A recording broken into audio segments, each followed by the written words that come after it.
বন্ধুরা, মাত্র 100 বছর আগেও ভিডিও কলের বিষয়টা কল্পনা করা যেত না। কিন্তু যদি আমি আপনাদের বলি, কুরআন 1400 বছর আগে এই প্রযুক্তির ইঙ্গিত দিয়েছিল। শুধু তাই নয়, উড়াজাহাজের মাধ্যমে মানুষকে এক মহাদেশ থেকে অন্য মহাদেশে নিয়ে যাওয়া, অন্ধত্ব নিরাময় এবং অন্যান্য অনেক প্রযুক্তিগত অগ্রগতির ইঙ্গিত দিয়েছিল। কুরআন এমন একটি গ্রন্থ যেখানে অনেক রহস্যই লুকিয়ে আছে। এটি প্রতিটি যুগের জন্য লুকোনো বার্তা ও নিদর্শনে পরিপূর্ণ। এখনো পর্যন্ত আমরা এর অনেক বৈজ্ঞানিক অলৌকিক ঘটনার সাক্ষী হয়েছি। ইউনিভার্সের সম্প্রসারণ থেকে শুরু করে ভ্রূণতাত্ত্বিক বিকাশের পর্যায়, গভীর সমুদ্রের অন্ধকার থেকে শুরু করে বায়ুমণ্ডলের স্তর পর্যন্ত কোরআনে এমন অনেক বৈজ্ঞানিক তথ্য তুলে ধরা হয়েছে সেগুলি আবিষ্কার হওয়ার কয়েক শতাব্দী আগেই। কিন্তু যদি আরো কিছু থাকে, যদি ভবিষ্যতের প্রযুক্তির সূত্র কুরআনের আয়াতগুলির মধ্যে লুকোনো থাকে, আজ আমরা জানবো 1400 বছর আগে বর্ণিত কোরআনের ভবিষ্যতের এমন কিছু আবিষ্কারের ইঙ্গিত যা বর্তমানে বাস্তবে রূপ নিয়েছে বা ভবিষ্যতে হয়তো বাস্তবে পরিণত হতে পারে। তাই ভিডিওটি শেষ পর্যন্ত দেখার অনুরোধ রইল।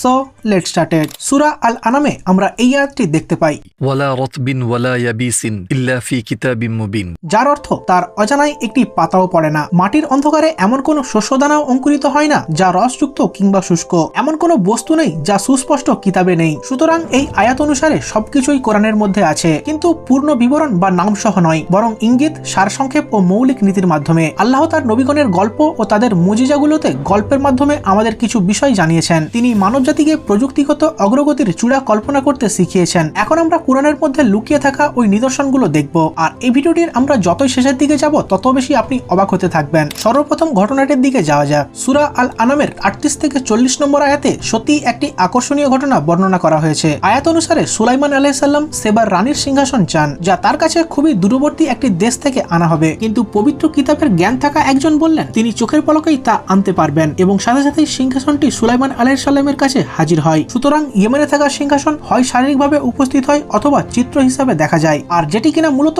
হাজার হাজার কিলোমিটার দূরে অবস্থিত।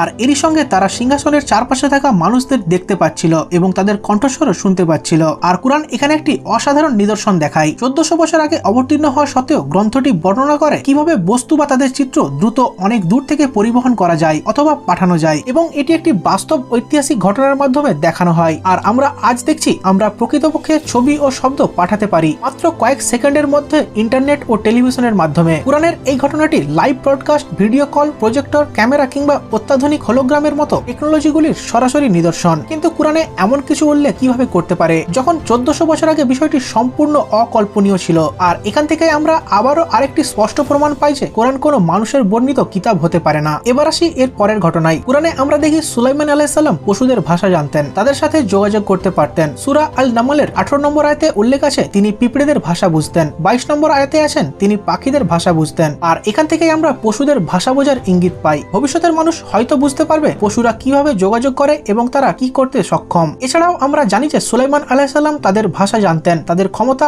আবিষ্কার করেছিলেন এবং কার্যক্রমে তাদের ব্যবহার করতেন। আর যখন আপনি এই বিষয়টি নিয়ে ভাববেন যে যদি আমরাও পশুদের ক্ষমতা সম্পূর্ণ বুঝতে পারি, তবে তাদের দিয়ে নিত্যদিনের অনেক ক্ষেত্রেই কাজে লাগাতে পারবো। আর এটা আসলে এমন কিছু যা আমরা ইতিমধ্যেই শুরু করে দিয়েছি। চিঠি ও বার্তা পাঠানোর জন্য পায়রার ব্যবহার করা, টিয়া পাখিদের কথা বলা শেখানো, পোশাক তৈরির জন্য কিভাবে রেশম কিট ব্যবহার করতে হয় আমরা তা বের করেছি। এভাবেই আমরা একটি উপায়ে কুকুরকে ভাষা শিখে এবং মাদক সংক্রান্ত অপরাধের বিরুদ্ধে তাদের শক্তিশালী ঘ্রাণ শক্তি ব্যবহার করি। কিছু প্রজাতির ইঁদুর মাইন শনাক্তকরণের ব্যবহৃত হয় কারণ তাদের নাক অত্যন্ত সংবেদনশীল। এছাড়া আমরা ডলফিনের উন্নত সোনার ক্ষমতা ব্যবহার করি সাবমারিনের অনুসন্ধান, রেস্কিউ অভিযান বা সামুদ্রিক মাইন খুঁজে বের করতে। তাই সুলাইমান আলাইহিস সালামের পশুদের ভাষা বোঝা এবং নির্দিষ্ট কাজের জন্য তাদের ব্যবহারের অলৌকিক ঘটনা দেখাই আমরা হয়তো পশুদের আরো বেশি ক্ষমতায় আবিষ্কার এবং ভবিষ্যতে তাদের থেকে উপকৃত হওয়ার নতুন উপায় খুঁজে বের করতে পারি। পৃথিবীতে হাজার হাজার প্রজাতির প্রাণী রয়েছে। আমরা যদি তাদের ভাষা বুঝতে ও তাদের প্রশিক্ষণ দিতে পারি, তাহলে তাদের থেকে মিলে যা অর্জন করতে পারি তা হয়তো আমাদের কল্পনারও বাইরে। তৃতীয়ত, সুলাইমান আলাইহিস সালামের আরেকটি অলৌকিক ক্ষমতা ছিল, তিনি বাতাসকে নিজের মতো করে নিয়ন্ত্রণ করতে পারতেন। এর মাধ্যমে তিনি খুব অল্প সময়ে দীর্ঘ দূরত্ব ভ্রমণ করতে পারতেন। সূরা সাবাতে আল্লাহ বলেন, সুলাইমানের জন্য আমি বাতাসকে অনুগত করে দিয়েছিলাম, যা সকালে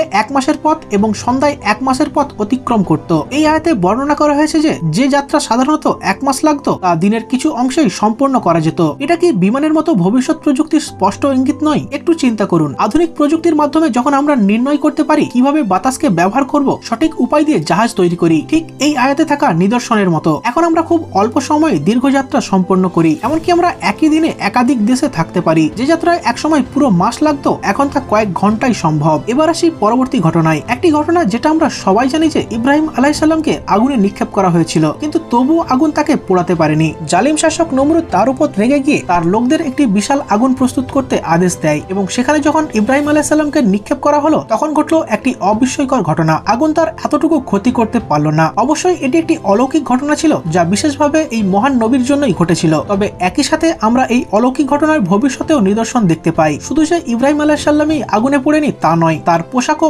আগুনে কোনো আঁচ লাগেনি। এবং আবারও এই ঘটনা মানবজাতির একটি লক্ষ্য ঠিক করে দেয়। ভবিষ্যতে আগুন প্রতিরোধী উপকরণ তৈরি করা যেতে পারে আর যা মানুষকে আগুন থেকে রক্ষা করবে। এবং প্রকৃতপক্ষে বিংশ শতাব্দীর মাঝামাঝি আগুন প্রতিরোধী পোশাক তৈরি করা শুরু হয়। বিশেষ করে ফায়ার ফাইটার কর্মীদের জন্য নোমেক্স এবং কেভলারের মতো বিশেষ উপকরণ আবিষ্কৃত হয়। নোমেক্স 370 ডিগ্রি সেলসিয়াস পর্যন্ত তাপমাত্রা সহ্য করতে পারে এবং এতে আগুন ধরার আশঙ্কা খুবই কম। অন্যদিকে কেভলার 450 ডিগ্রি সেলসিয়াস পর্যন্ত তাপমাত্রা সহ্য করতে সক্ষম। এই আবিষ্কারগুলোর কারণে ফায়ার ফাইটার কর্মীরা এখন আরো কার্যকরভাবে আগুন দমন করতে পারে এবং জরুরি উদ্ধার অভিযানগুলোতে তাদের অনেক সময় ধরে সুরক্ষিত থাকতে সাহায্য করে। এবার আসি পরবর্তী নিদর্শনে। সূরা বাকারাতে আছে মুসা আলাইহিস সালাম একটি লাঠি দিয়ে পাথরের উপর আঘাত করেন এবং হঠাৎ করে সেখান থেকে 12টি ঝর্ণা বেরিয়ে আসে। একবার কল্পনা করুন, একটি লাঠির স্পর্শে অনুর্বর মরুভূমির মাঝে একটি শুষ্ক প্রাণহীন পাথর মিনিটেই পরিণত হলো অফুরন্ত পানির উৎসে। 12টি ঝর্ণা প্রবাহিত হতে শুরু হলো এবং তৃষ্ণার্ত মানুষরা অবশেষে সেখান থেকে পানি পান করলো। কিন্তু এই অলৌকিক ঘটনায় আরেকটি বার্তা লুকিয়েছিল। এটি আসলে দেখিয়েছিল ভূগর্ভ থেকে পানি উত্তোলন করা সম্ভব। এটি আজকের দিনে ব্যবহৃত খনন প্রযুক্তির দিকে ইঙ্গিত করে। এই প্রযুক্তির সূচনা 19 শতকে। এর আবিষ্কারের পর থেকে ড্রিলিং মেশিন আমাদের ভূগর্ভস্থ পানি, তেল ও অন্যান্য প্রাকৃতিক সম্পদ ব্যবহারের সুযোগ করে দিয়েছে। সুতরাং একটি লাঠির আঘাতে একটি পাথর থেকে পানি পার হতে দেখে মানুষ ভবিষ্যতের প্রযুক্তি কল্পনা করতে অনুপ্রাণিত হয়েছে। আয়াতটিতে ড্রিলিং মেশিন আবিষ্কার হওয়ার অনেক আগে থেকেই এর ইঙ্গিত ছিল। এছাড়া সূরা আল ইমরানে ঈসা আলাইহিস সালাম বলেন, আমি আল্লাহর হুকুমে জন্মান্ধ ও কুষ্ঠরোগী সুস্থ করব এবং মৃতদের জীবিত করব। এগুলো ঈসা আলাইহিস সালামের সবচেয়ে পরিচিত কিছু অলৌকিক ঘটনা। এখন আমরা সেগুলোর মধ্যে একটি বিষয় লক্ষ্য করি, জন্মগত অন্ধত্ব নিরাময়। আজকের দিনে জিম থেরাপি ও স্টেম সেল চিকিৎসার মতো উন্নতি প্রযুক্তি কয়েক প্রকার জন্মগত অন্ধত্বেরও চিকিৎসা সম্ভব। আবার বিংশ শতাব্দী পর্যন্ত কুষ্ঠরোগ কোনো নিরাময় ছিল না, কিন্তু আজ নির্দিষ্ট ঔষধের মাধ্যমে 6 থেকে 2 বছর সময়কালের মধ্যে এই চিকিৎসা করা যেতে পারে। প্রকৃতপক্ষে আজকাল কিছু নির্দিষ্ট অঞ্চল ছাড়া কুষ্ঠরোগের সংখ্যা প্রায় শূন্যের কোঠায় নেমে এসেছে। অর্থাৎ এই আয়াতটি বার্তা দেয় সবচেয়ে পুরনো রোগ ও মরণাত্মক স্বাস্থ্য সমস্যারও সমাধান থাকতে পারে। রোগ যাই হোক না কেন নিরাময় সম্ভব। অনুসন্ধান করতে থাকুন, আপনি অবশ্যই খুঁজে পাবেন। এরপর আসি সর্বশেষ কৃতিত্বের দিকে, মহাবিশ্বের প্রসারণ বা বিগ ব্যাং। কোরআনের আয়াত সূরা আয-যারিয়াতে বলা হয়েছে, আমি আকাশকে শক্তি দ্বারা নির্মিত করেছি এবং অবশ্যই আমি সেটিকে সম্প্রসারিত করছি। ভেবে দেখুন, 1400 বছর আগে যদি কেউ বলতো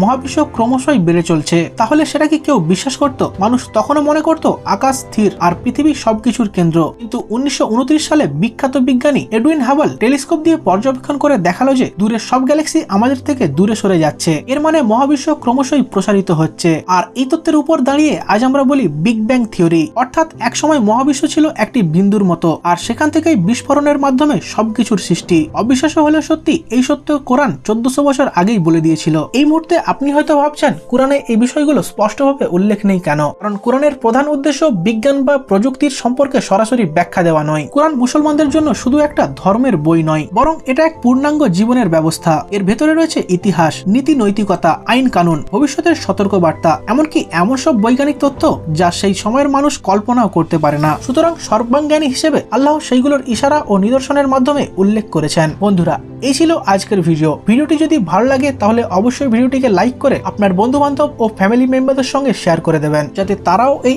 আকর্ষণীয় বিষয়টি জানতে পারে। আর এই ভিডিওটি যদি পার্ট 2 চান তাহলে অবশ্যই কমেন্টে জানান। আর এই ধরনের আরো ভিডিও পেতে অবশ্যই চ্যানেলটিকে সাবস্ক্রাইব করতে ভুলবেন না। দেখা হচ্ছে আবার একটি নতুন ভিডিওতে।